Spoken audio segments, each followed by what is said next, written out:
அன்பு சகோதரர்களே, சையதுனா அபூ ஹுரைரா ரலியல்லாஹு அன்ஹு சொல்றாங்க, அலாவுல் ஹதரமின்னு ஒரு சஹாபி இருந்தாங்க.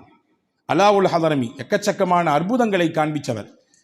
அவரிடத்திலே நான் கண்டு அதிசயப்பட்ட 3 விஷயங்கள் இருக்கிறது. அதனாலே எனக்கு ரொம்ப அவர் மேல பிரியம், பாசம் ரொம்ப அதிகம் உண்டு. அபூ ஹுரைரா சொல்றாங்க, அந்த 3ஐயும் சொல்றாங்க. நமக்கு 3ல இப்ப நமக்கு என்ன தேவையோ அதை மட்டும் எடுத்துக்கொள்வோம். 3வது விஷயம், நாங்க ஒரு ஊருக்கு போனோம், பஹ்ரைன் என்று ஒரு நாடு. அந்த நாட்டுக்கு போயிட்டு திரும்பி வரக்கூடிய சமயத்தில் எங்களுடைய படையிலே தளபதியாக இருந்தவர் அந்த அலாவுல் ஹதரமி, அவர் வஃபாத் ஆயிட்டார். இறந்த பின்னாடி நாங்கள் அவரை நல்லடக்கம் செய்யணும்னு சொல்லி ஒரு இடத்திலே குழியை தோண்டினோம். நம்ம பாடியை தூக்கிட்டு போக முடியாத, போக வேண்டிய இடம் மதீனா, ரொம்ப நீண்ட தூர பயணம். எனவே இறந்து விட்டார், அங்கேயே தொழுகை வைத்து நல்லடக்கம் செய்ய வேண்டும் என்று விரும்பினோம். இப்போ பொதுவாகவே இறந்துட்டாங்கன்னா ஃபர்ஸ்ட் என்ன செய்வாங்க, குளிப்பாட்டுவாங்க, அதற்கு அடுத்து கஃபர் இடுவாங்க. குளிப்பாட்டுறது எங்கள்கிட்ட தண்ணியே இல்லை. ஆனால் பாருங்க ஆச்சரியம், அந்த நேரம் நாங்கள் இருக்கக்கூடிய இடத்துல மட்டும் மழை பெஞ்சுது. அந்த மழை தண்ணியை எடுத்து பிடிச்சி வச்சுக்கிட்டு நாங்கள் அதை கொண்டு அவரை குளிப்பாட்டினோம். அதற்கடுத்து கஃன் இட்டோம், குழி தோண்டினோம், எங்களால் தோண்ட முடியவில்லை. மறுபடியும் மழை பெய்ந்தது அந்த குறிப்பிட்ட இடத்திலே. அந்த இடம் ஈரமாகி லேசா எங்களுடைய வாள்களை வைத்து அப்படியே குத்தி தோண்டிவிட்டோம் குழியை. ஒரு குறிப்பிட்ட அளவு தான் தோண்ட முடிஞ்சது. சொல்றாங்களா இல்லையா, 6 அடி நீளத்துக்கு கபர் தோன்றாங்க. அதே மாதிரி அதனுடைய ஆழமும் ஒரு குறிப்பிட்ட ஆழம் இருக்கிறது. அவ்வளவு ஆழம் தோண்ட வேண்டும். உள்ளே வைத்த அந்த அந்த பிரேதம் வெளியே வர முடியாத அளவிற்கு நாம் அந்த குழியை அமைக்க வேண்டும். ஆனால் எங்களால் ஒரு குறிப்பிட்ட தூரத்துக்கு மேலே போக முடியல உள்ள. என்ன ஆச்சரியம், குழி தோண்டி முடிக்கிறோம், அங்கே அப்படி வெளிச்சமான வெளிச்சம், அப்படி ஒரு வெளிச்சம், எங்கள் கண்ணே கூசுச்சு. கண் கூசியது மட்டுமல்ல, அந்த வெளிச்சம் எங்கிருந்து வருதுன்னு சொல்லி உத்து பார்த்தோம் நாங்கள். அது பார்த்தா அப்படி ஒரு பெரிய குகை மாதிரி அந்த வெளிச்சம் கூட்டு போய்கிட்டே இருக்குது, ரொம்ப தூரம் போகுது. இதுக்கு மேலே எங்களுக்கு தோண்டவும் முடியல, சக்தி இல்லை. அந்த வெளிச்சத்தை பார்த்து நாங்கள் புரிஞ்சுக்கிட்டோம், இறைவா, இவர் உன்னுடைய நல்லடியார் என்பதை எங்கள் கண்களால் காண்பித்து விட்டாய். இவருடைய மண்ணறையை தோண்டுவதற்கு மழை கொடுத்தாய். நாங்கள் அடக்க செய்யறதுக்கு குழியை தோண்டி உள்ள வச்சா அது வெளிச்சமான வெளிச்சம், அப்படி பிரகாசமா இருக்குது. நீ எப்படியான உபசரிப்பை இவருக்கு நீ தரப்போகிறாய் என்பதை இதிலிருந்தே நாங்கள் விளங்கி கொண்டோம் என்று அதற்கு சையதுனா அபூ ஹுரைரா ரலியல்லாஹு அன்ஹு சொல்றாங்க. இப்போ நல்லவர்களின் மண்ணறை விசாலமானதாக மட்டுமல்ல, வெளிச்சமானதாகவும் இருக்கும். இருள் சூழ்ந்ததாக இருக்காது, அச்சத்தை தரக்கூடியதாக இருக்காது, திடுக்கத்தையும் ஆபத்தையும் விளைவிக்கக்கூடியதாக அந்த கபர் அவருக்கு இருக்காது. நன்மைகளை செய்து நல்லவர்களின் பட்டியலிலே நாம் இணைந்து கொள்கிற பொழுது நிச்சயமாக நமக்கும் இப்படியான ஒரு நிலைப்பாட்டை அல்லாஹ் மண்ணறையில் தருவான் என்பதை நாம் இங்கே பார்க்கிறோம். 4 விஷயம் சொல்ல போகிறேன். 4 விஷயத்தை செய்ய வேண்டும், 4 விஷயம் செய்யக்கூடாது. இந்த 4ஐயும் பின்பற்றினால் 4 விஷயத்தை செய்ய வேண்டும், 4 விஷயத்தை செய்யக்கூடாது. இந்த 2ஐயும் நீங்கள் கவனத்தில் கொள்ளுங்கள். இதை செய்தால் போதும், நம் மண்ணறை நமக்கு மணவறை, நம் மண்ணறை நமக்கு சுகம் தரும் அறை, நம் மண்ணறை நம்மை வரவேற்பதற்காக வேண்டி அல்லாஹ் கொடுத்திருக்கக்கூடிய பஞ்சு மெத்தை, குளிரூட்டப்பட்ட இடம், வெளிச்சமான இடம், சொர்க்கத்தின் காற்றும் நறுமணமும் வீசி கமழுகிற இடமாக அதை அல்லாஹ் மாற்றி விடுவான். என்ன 4 செய்ய வேண்டும் குறித்துக் கொள்ளுங்கள். 4 விஷயம் செய்ய வேண்டும். 1, தொழுகையில் பேணுதல் மிக்கவராக இருக்க வேண்டும். ஐங்கால தொழுகையை நேமமாக பேணி தொழுகிற வாய்ப்பை நாம் தேடி இழுத்து பெற்றுக்கொள்ள வேண்டும். மண்ணறையின் ஆபத்திலிருந்து நாம் தப்பிக்க வேண்டும் என்றால் முதல் விஷயம், தொழுகையிலே நாம் கவனத்தோடு இருக்க வேண்டும். 2வது, மண்ணறை நமக்கு மகிழ்ச்சி தருகிற இடமாக இருக்க வேண்டும் என்றால் தான தர்மங்களை அதிகமாக கொடுக்க வேண்டும். பிறருக்கு கொடுக்கிற அந்த பழக்கம் இருக்கிறதே, நான் பல தடவை சொல்லியிருக்கிறேன், மறுபடியும் ஞாபகப்படுத்துகிறேன். உலகத்திலேயே பெரிய மகிழ்ச்சி என்னவென்று என்னிடத்தில் நீங்கள் கேட்டால் நான் சொல்லுவேன், பல அறிஞர்கள் பல அனுபவப்பட்டவர்கள் சொல்வார்கள், கொடுப்பதுதான் சிறப்பான மகிழ்ச்சி, அதை விட பெரிய மகிழ்ச்சி ஒன்றும் கிடையாது. அதை வாங்கி கொண்டவருடைய முகத்தில் இருக்கக்கூடிய அந்த மகிழ்ச்சியை பார்க்கும் பொழுது நமக்கு வருது பாருங்க, அதை விட திருப்தி, அதை விட சந்தோஷம் உலகத்தில் ஒன்றும் இல்லை. எனவே தான் நபிகள் சொன்னார்கள், கொடுப்பதின் மூலம் இறைவனின் அந்த கோபமே அணைந்து விடுகிறது என்றார்கள். கொடுத்தால் இறைவனின் கோபம் அடங்கும் என்றார்கள் பெருமானார் ஸல்லல்லாஹு அலைஹி வஸல்லம். எனவே அன்பர்களே, சதக்கா செய்ய வேண்டும். 2வது, சதக்கா செய்தால் நம் மண்ணறையை அல்லாஹ் நமக்கு மணவறையாக மாற்றி தருவான். 3வது, அல்லாஹ்வின் வேதமாம் அல் குர்ஆனை ஓத வேண்டும், திலாவத் செய்ய வேண்டும். எனக்கு தெரியாதுங்க அஜரத்துங்க, எனக்கு 80 வயசு ஆகிப்போச்சு, நான் இதுக்கு மேலே எங்கிட்டு போய் படிக்கிறது, எனக்கு ஓதவே தெரியாத அன்பர்களே, நான் என்னை வைத்தே சொல்லுகிறேன், நான் எந்த முகத்தை வைத்துக்கொண்டு என் ரப்பை இடத்திலே நான் சந்திப்பேன்? உனக்கென்று அருளிய வேதத்தை உனக்கு ஓத தெரியவில்லையா என்று என்னை பார்த்து என் ரப்பு கேட்டால் தெரியாது அல்லாஹ் என்று எந்த முகத்தை வைத்துக் கொண்டு சொல்லுவேன்? உனக்காக வேண்டி அல்லவா கொடுத்த வேதம் அது, வாழ்வதற்கும் வாசிப்பதற்கும் அல்லவா கொடுத்த வேதம் அது. எத்தனை வருடம் வாழ்ந்தாய் உலகத்தில், ஒரு கொஞ்ச நாள் கூட நீங்க அதுக்கு நேரம் ஒதுக்க மாட்டீங்க, படிக்கிறதுக்கு முயற்சிக்க மாட்டீங்க என்று அல்லாஹ் நம்மிடத்தில் கேட்டால் என்ன சொல்லுவோம்? எனவே கிராத்துல் குர்ஆன் மன்னரை மனவரையாக நமக்கு இருக்க வேண்டும் என்றால் குர்ஆனை வாசிக்க வேண்டும். 3வது.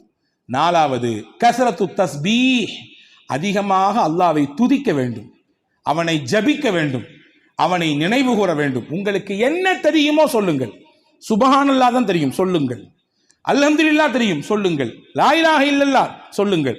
ஹஸ்புனல்லாஹ் சொல்லுங்கள். லா இலாஹ இல்லா அன்த சுப்ஹானக சொல்லுங்கள். என்ன தஸ்பீஹ் செய்கிறது தெரிகிறதோ அதை அதிகமாக சொல்லுங்கள். இந்த நாளும் நீங்கள் செய்தால் அல்லாஹ் நம் மன்னரையை நமக்கான வசப்படுத்தி தருகிற இடமாக மாற்றுவான். மறுபடியும் சொல்லுகிறேன், தொழுகையில் கவனத்தோடு இருக்க வேண்டும், சதக்கா தான தர்மங்களில் அதிகமாக கவனம் செலுத்த வேண்டும், குர்ஆன் ஷரீஃபை அதிகமாக ஓத வேண்டும். வாழ்றது அது நம்முடைய முக்கியமான விஷயம், ஓதுறது முக்கியமானது. 4வதாக அதிகம் தஸ்பீஹ் செய்ய வேண்டும். இந்த 4ஐயும் செய்யணும். சரியா? அடுத்து 4 சொல்ல போறேன். செய்யக்கூடாது. இந்த 4ஐயும் பின்னால் வரக்கூடிய 4ஐயும் ஒரு காலமும் செய்யவே கூடாது. இதை செய்யாமல் இருந்தால் அல்லாஹ் நம் மன்னரையை நமக்கானதாக மாற்றி கொடுப்பான், மகிழ்ச்சி தருகிற இடமாக மாற்றி கொடுப்பான். வாங்க வாங்க வாங்க, உங்களை தான் நாங்கள் எதிர்பார்த்துட்டு இருக்கிறோம், உங்கள் வரவு நல்வரவாகட்டும், அகலம் வசகலா, உங்களை வரவேற்கத்தான் நான் இங்கே நிற்கிறேன் தயாரிப்போடு, எவ்வளவு தூரம் உங்களுக்கு நான் உபசரிக்க போகிறேன் பாருங்கள் என்று மன்னரை நம்மிடத்தில் பேச வேண்டும் என்றால் பின்னால் சொல்லுகிற 4 விஷயத்தை நம்ம செய்யவே கூடாது. ஃபர்ஸ்ட் ஒன் என்ன செய்யக்கூடாது? பொய் சொல்லவே கூடாது. அது எந்த ரூபத்தில் வந்தாலும் சரிதான். பொய் என்பது இருக்கிறதே, அதை விட ஒரு பெரிய ஆபத்தை விளைவிக்கக்கூடியது வேறொன்றும் இல்லை. ரசூலுல்லாஹ் சொன்னாங்க, பாவத்திலேயே பெரிய பாவம் என்ன தெரியுமா? கபரத்து ஹியானத்தன் அன் துஹத்திஸ அஹாக ஹதீஸன் ஹுவ லக பிஹா முஸத்திகுன் வ அன்த லஹு பிஹி காதிபுன்.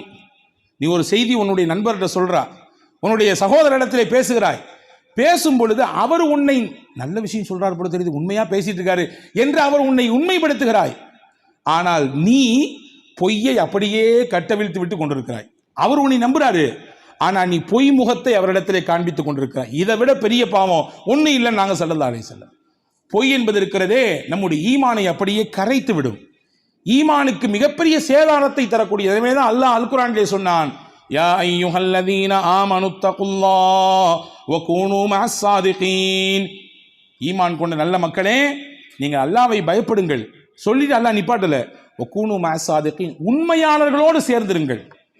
உங்கள் பேச்சில் பொய் இருக்கக்கூடாது, உங்கள் செயல்பாட்டில் பொய் இருக்கக்கூடாது, உங்களுடைய நடவடிக்கையிலே பொய் வெளிப்படக்கூடாது, உங்கள் கொடுக்கல் வாங்கலிலே பொய் இருக்கக்கூடாது, உங்களுடைய உறவுகளிலே பொய் இருக்கக்கூடாது. பொய்யை நீங்கள் தவிர்த்து வாழ வேண்டும். 1. 2வது ஹியானத். ஹியானத் என்றால் நம்பிக்கைக்கு மோசடி செய்தல், நம்பியவருக்கு மோசடி செய்தல். இந்த விஷயமும் இருக்கக்கூடாது. கபரின் வேதனையை விட்டு நாம் நம்மை தற்காத்துக் கொள்ள வேண்டும் என்றால் ஹியானத் என்பது வாழ்க்கையில் இருக்கவே கூடாது. ரசூலுல்லாஹி ஸல்லல்லாஹு அலைஹி வஸல்லம் இதை குறித்து நிறைய பேசியிருக்கிறார்கள். சின்னது தானே, இதனால பெருசா என்ன ஆக போகுது என்று நினைக்கக்கூடிய விஷயங்களும் கூட கபரிலே மிகப்பெரிய ஆபத்தாக வந்து நின்றிருக்கிறது என்பதாக வரலாறுகள் சொல்லுகிறது. இப்னு அப்பாஸ் ரலியல்லாஹு அன்ஹு ஒரு பெரிய வழக்கு வந்துச்சு.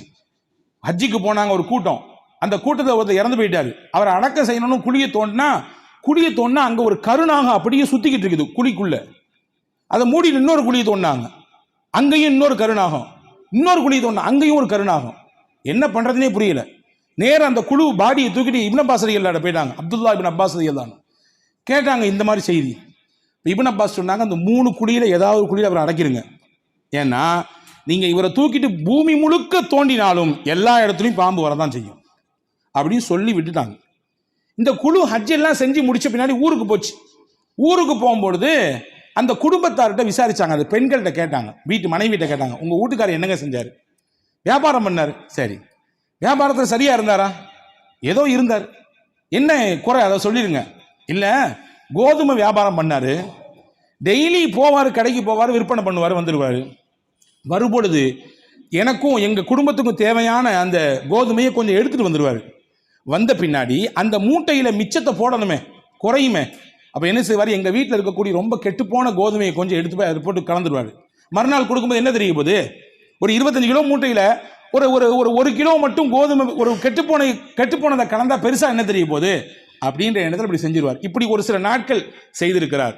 அப்பதான் சொன்னாங்க இப்னு அப்பாஸ் ரலியல்லாஹு அன்ஹு, அவர் செய்தது சிறியதுதான் என்று அவர் நினைத்திருக்கிறார், ஆனால் அதுதான் அவருடைய கபருக்கு மிகப்பெரிய ஆபத்தாக வந்திருக்கிறது. எனவே மோசடி எந்த ரூபத்திலும் வரக்கூடாது. நம் வாக்கில் மோசடி வரக்கூடாது, நம் செயல்பாட்டில் மோசடி வரக்கூடாது, நம் கொடுக்கல் வாங்கலிலே மோசடி வரக்கூடாது. நீங்க பார்க்கறத பார்த்தா இன்னைக்கு உலகமே மோசடி உலகமா தானே இருக்குது. உலகமே இன்னைக்கு மோசடி தானே. என்னென்ன ரூபத்திலெல்லாம் மோசடி வருது. ஆன்லைன்ல மோசடி, நம்பியவர்களை போன்று பேசி கடைசியிலே கழுத்திலே கத்தியை வைக்கக்கூடிய அளவுக்கு உண்டான மோசடி. எப்படி இருந்தாலும் நாம் நம்மை உண்மையான மூமினாக அடையாளப்படுத்திக் கொள்ள வேண்டும். கபருடைய வேதனையிலிருந்து காப்பாற்றுவதற்கு இரண்டாவது ஹியானத் இருக்கக்கூடாது, மோசடி இருக்கக்கூடாது. மூணாவதா சொன்னாங்க அந்நமீமா, பிறருடைய குறைகளையே எப்பொழுதுமே ஆராய்ந்து கொண்டே இருக்கக்கூடாது. நம்மிடத்தில் என்ன குறை இருக்கிறது என்பதை நாம் நோக்க வேண்டும். அப்படி நோக்க துவங்கிவிட்டால் அடுத்தவரின் குறை நமக்கு பெரிதாகவே தெரியாது. ரசூலுல்லாஹ் சொன்னாங்க, குறை பேசி திரிந்து கொண்டிருக்கக்கூடியவர்கள், பிறருடைய குறைகளை இல்லாததையும் பொல்லாததையும் சொல்லி பேசி திரியக்கூடியவர்கள், லா யதுகுலுல் ஜன்னத நம்மாமுன், சொர்க்கத்துக்கு அவரால் போகவே முடியாது நாங்கள் ஸல்லல்லாஹு அலைஹி வஸல்லம். எனவே நம் கபர் நமக்கு சாதகமாக இருக்க வேண்டும் என்றால் பிறருடைய குறைகளை மூடி மறைத்துவிட்டு நம்முடைய குறைகளை எப்படி சரி செய்யலாம் என்று யோசிக்க வேண்டும். இது மூணாவது. நாலாவதா முக்கியமாக சொன்னாங்க, ஆண்களானாலும் பெண்களானாலும் தன்னுடைய சுய தேவையை நிறைவேற்ற செல்கிறோம், குறிப்பாக சிறுநீர் கழிப்பதற்கு செல்கிறோம். அந்த சிறுநீர் கழித்ததற்கு பிறகு சுத்தம் செய்யக்கூடிய விஷயத்திலே ரொம்ப கவனமாக இருக்க வேண்டும், ரொம்ப கவனமாக இருக்க வேண்டும். நாங்கள் பயணத்தில் இருக்கிறோம், அடிக்கடி வெளியூர் போக வேண்டிய சூழல் இருக்குது, அப்படி இப்படி இருந்துக்கிறதா வேற என்ன பண்றது அப்படின்ற சாக்கு போக்குகளை சொல்லி கொண்டிருக்க கூடாது. சிறுநீர் கழித்து விட்டு வருகிற நேரத்திலே சுத்தத்தை மிகவும் கவனத்தோடு அதை பின்பற்ற வேண்டும். நம்முடைய உடையில், நம்முடைய உடலில் அல்லது இதர பாகங்களில் அதனுடைய துளிகள் கூட தெளிக்கப்பட்டு விடாமல் பட்டுவிடாத அளவிற்கு நாம் பாதுகாத்துக் கொள்ள வேண்டும். ஏன்னா ரசூலுல்லாஹ் சொன்னாங்க, ஒரு ஹதீஸிலே வந்திருக்கிறது, நபி கடந்து போகிறார்கள் 2 கபர், அந்த 2 கபரிலே வேதனை செய்யப்படுகிறது ரசூலுல்லாஹ் சொல்றாங்க. இந்த 2 கபர் வாசிகளுக்கும் வேதனை செய்யப்படுது அப்படின்னு சொல்லிட்டு ஒரு செய்தி சொன்னாங்க. நீங்க நினைக்கிற மாதிரி பெரிய பாவம் அப்படிலாம் அவங்க செய்யல. நீங்க எதை சாதாரணமா நினைப்பீங்களோ அந்த மாதிரியான விஷயத்தை தான் இவங்க செஞ்சிருக்காங்க. ஒருத்தவர் அடுத்தவருடைய குறையவே பேசிக்கிட்டு சுத்திக்கிட்டு அலைஞ்சாரு, அவருக்கு வேதனை. இன்னொருத்தவர் சிறுநீர் கழித்து விட்டு சுத்தம் செய்யக்கூடிய விஷயத்திலே கவனக்குறைவோடு இருந்தார், அது கண்டும் காணாமல் போய் கொண்டிருந்தார். அதுல ரொம்பலாம் முக்கியத்துவம் படுத்தல, அதுல ரொம்பலாம் கவனம் எடுக்கல. ஹதீஸிலே வந்திருக்கிறது மஸ்ஜித் குபா, இன்னைக்கும் மதீனாவுக்கு போனால் அந்த பள்ளிவாசலை பார்க்கலாம். அந்த குபாவில் இருக்கக்கூடிய மக்களுக்காக வேண்டி குர்ஆனிலே அல்லாஹ் வசனத்தை இறக்கினான். என்ன சொன்னான்னா, அவங்க ரொம்ப சுத்தமாக இருக்கிறாங்க, சுத்தத்தை ரொம்ப பிரியப்படுறாங்க, அதை கரெக்டாக ஃபாலோ பண்ணுறாங்க. ரசூலுல்லாஹ் போய் கேட்டாங்க, உங்களை பற்றி இவ்வளோ பிரபலமாக அல்லாஹ் பேசுகிறானே, நீங்கள் என்ன பண்ணுறீங்க? நாங்கள் டேலா கட்டியை வச்சும் சுத்தம் பண்ணுவோம், தண்ணீரை வச்சும் சுத்தம் பண்ணுவோம், ஏதாவது ஒன்று இருந்தாலே போதுமானது தான். ஆனால் அதில் ஒரு சின்ன குறை கூட வந்துவிடக்கூடாது என்பதற்காக வேண்டி 2ஐயும் பயன்படுத்துவோம் என்று சொன்னார்கள். எனவே அன்பு சகோதரர்களே, இந்த விஷயம் ரொம்பவும் கவனமானது. எனவே தான் ரசூலுல்லாஹ் சொன்னாங்க, இஸ்தன்சிஹூ மினல் பவுல், சிறுநீர் கழித்து விட்டு சுத்தம் செய்யக்கூடிய விஷயத்தில் ரொம்ப கவனமாறீங்க. ஃபஇன்னாமத்தல் கபரி மின்ஹு, கபரின் வேதனை என்பது பெரும்பாலும் அதனாலும் ஏற்படுகிறது, பெரும்பாலும் அதனாலும் ஏற்படுகிறது என்று சொல்லிட்டு 2 பசுமையான மரக்கட்டைகளை உடைத்து வந்து அந்த 2 கபருக்கு மேல நட்டி வச்சாங்க. இன்னைக்கு நம்ம அடக்கம் செஞ்ச பின்னாடி நட்டி வைக்கிறோமா இல்லையா? இது எதனுடைய சுன்னத்? ரசூலுல்லாஹ்வுடைய சுன்னத். வச்சுட்டு சொன்னாங்க, இந்த பசுமை மாறும் வரை, இது காய்ந்து போகும் வரை உள்ளே இருக்கக்கூடிய கபரு வாசிகளின் அந்த வேதனை குறைக்கப்படுகிறது என்றார்கள் பூமான் நபி ஸல்லல்லாஹு அலைஹி வஸல்லம். எனவே 4 விஷயம் செய்யவே கூடாது, 4 விஷயம் செய்யவே கூடாது. 1, பொய் எந்த ரூபத்திலும் நம்முடைய வாழ்க்கையில் வரக்கூடாது. 2, நம்பிக்கைக்கு உரியவராக கடைசி வரை நாம் இருக்க வேண்டும். யாருக்காகவே நாம் மாற வேண்டிய அவசியம் இல்லை. இல்ல சூழல், சந்தர்ப்பம், வேலை பார்க்கிற இடத்தினுடைய நிர்பந்தம், இந்த சாக்கு போக்கெல்லாம் சொல்லக்கூடாது. நாம் நம்பகமானவராக இருக்க வேண்டும். 2, மூணாவதாக நபிபெருமான் சொன்ன அந்த விஷயத்திலே மூணாவதாக பிறருடைய குறைகளை தோண்டி துருவி ஆராய வேண்டும் என்ற சிந்தனைகளை எடுத்துவிட வேண்டும். நாலாவது சிறுநீர் கழிக்கக்கூடிய அந்த விஷயத்திலே மலஜலத்தினுடைய விஷயத்திலே ரொம்பவும் சுத்தமாக பேணுதலாக இருக்க வேண்டும். இதை நாளையும் செய்ய வேண்டும். இந்த விஷயத்திலே கவனத்தோடு இருக்க வேண்டும். இருந்தால் வல்ல அல்லாஹ் அந்த மன்னரையின் வேதனைகளை விட்டு நம்மை பாதுகாப்பான். ஆக 4 செய்ய வேண்டும், 4 விஷயத்திலே செய்யக்கூடாது. இதிலே கவனத்தோடு இருக்கும் பட்சத்திலே வல்ல அல்லாஹ் நம்முடைய மன்னரையை அதற்கு தொடர்ந்து இருக்கக்கூடிய மறுமையையும் வெளிச்சமானதாகவும் விசாலமானதாகவும் ஆக்குவதற்கு அவனே போதுமானவனாக இருக்கிறான். அப்படிப்பட்ட உயர்ந்த நிலையிலே வாழக்கூடிய தௌஃபீக்கை உங்களுக்கும் எனக்கும் அல்லாஹ் தருவானாக. நாம் மரணிக்கிற பொழுது களிமாவோடு மரணிக்கின்ற பாக்கியத்தை தருவானாக. மன்னரையில் கொண்டு அடக்கப்பட்டு எல்லோரும் வந்துவிட்டாலும் இறைவா எங்கள் மன்னரையை எங்களுக்கு மகிழ்ச்சி தருகிற இடமாக மாற்றி தருவாயாக. கேட்கிற கேள்விகளுக்கு மிகச்சிறப்பாக பதிலளிக்கிற ஆற்றலையும் அந்த ஈமானிய வலுவையும் எங்களுக்கு தருவாயாக. வேதனைகளை விட்டும் அங்கே இருக்கக்கூடிய கொடூர ரணங்களை விட்டும் அங்கே கொடுக்கப்படுகிற தண்டனைகளை விட்டும் இறைவா எங்களையும் எங்கள் பெற்றோர்களையும் எங்கள் சந்ததிகளையும் எல்லா முஸ்லிம்களையும் காத்து ரட்சிப்பாயாக. ஆமீன். வாஹிரு தாவான் அல்ஹம்துலில்லாஹி ரப்பில் ஆலமீன். அஸ்ஸலாமு அலைக்கும்.